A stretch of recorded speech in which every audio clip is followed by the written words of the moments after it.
നിത്യേന നാരായണീയം ജപിക്കുന്നവരുടെ വീടുകളിൽ ഒരിക്കലും രോഗദുരിതങ്ങളോ ദാരിദ്ര്യ ദുഃഖങ്ങളോ ഒന്നും തന്നെ ഉണ്ടാവുകയില്ല. മാനസികമായി എത്ര തന്നെ തളർന്നാലും കടുത്ത വിഷമങ്ങളും തീരാ സങ്കടങ്ങളും കൊണ്ട് ജീവിതം മടുത്തു എന്നുവരെ തോന്നുന്നുവെങ്കിൽ ഇതിനെല്ലാമുള്ള ഒരു ദിവ്യ ഔഷധമായി 100% വിശ്വാസത്തോടെ നമുക്ക് ഉപയോഗിക്കാവുന്ന ഒന്നാണ് നാരായണീയം. ചിങ്ങമാസത്തിൽ നാരായണീയ പാരായണം ചെയ്യുന്നവർക്ക് ഇരട്ടി ഫലം ലഭിക്കുമെന്ന് പറയുന്നു. എത്ര തന്നെ ചിതലരിച്ച് കിടക്കുന്ന നിങ്ങളുടെ നെഗറ്റീവ് ചിന്തകളെയും മനസ്സിനെയും പോസിറ്റീവാക്കി ജീവിത നിലവാരം മെച്ചപ്പെടുത്തുന്നതിനുമായി നാരായണീയം ദിവസവും പാരായണം ചെയ്യുന്നതിലൂടെ സംഭവിക്കുമെന്നത് തീർച്ചയാണ്. കടബാധ്യതകൾ കൊണ്ടും സാമ്പത്തിക ബുദ്ധിമുട്ടുകൾ കൊണ്ടും ദുരിതമനുഭവിച്ച് ഇഷ്ടതയനുഭവിക്കുന്നവർ നാരായണീയം ഭക്തിയോടെ ജപിച്ചു നോക്കൂ.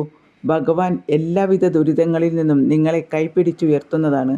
ഒരിക്കലും വീണു പോകാത്ത വിധം നാരായണീയം എവിടെ വായിക്കുന്നുവോ അവിടെ ഭഗവാന്റെ